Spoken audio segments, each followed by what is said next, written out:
డబ్బులు ఉన్నాయి, బీభత్సమైన డబ్బులు ఉన్నాయి. నేను నా సంవత్సర ఆదాయం ఎంత తెలుసా? నేను చెప్పను, మీకు చెప్తా చూడండి. నేను ఒకవేళ ఐపీఎస్ అయ్యి రిటైర్మెంట్ అయ్యే లోపల 1,80,00,000 కంటే ఎక్కువ సంపాదించలేను. ఐఏఎస్ ఐపీఎస్ అయిపోయి ఒకవేళ నా దశ తిరిగి మన కేకే సింగ్ సార్ లెక్క నేను ఐపీఎస్ ఐఏఎస్ అయిపోయి నేను రిటైర్మెంట్ అయిపోయిన తర్వాత 60 సంవత్సరాల తర్వాత ఇట్లా నాకు కొద్దిగా అప్పుడప్పుడు కొన్ని చర్మ ముడతలు పడిపోతుంది. ఈ టైంకి వచ్చేసరికల్లా 1,80,00,000 సంపాదిస్తాం.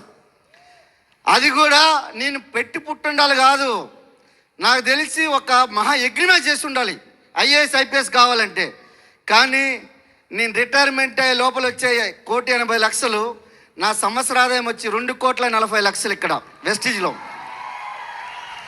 ఇంకా ఏం ఆలోచిస్తున్నారు నాయన మీరు? ఏం ఆలోచిస్తున్నారు? వెస్టీజ్లో డబ్బులు లేవా? మన దగ్గర యాటిట్యూడ్ ఎందుకు ప్రాబ్లం? భారీ సార్ ప్రతిసారి చెప్తుండ్రు ఎవ్రీడే యాక్షన్. ప్లాన్ చెప్పడానికి ఏముంది? ప్లాన్ చెప్పినప్పుడైతే నేను ఇట్లా డ్యాన్స్ చేస్తా. ప్రతిరోజు ప్లాన్ ఏముంది ఇందులో? పెద్ద సీక్రెట్ ఏం లేదు.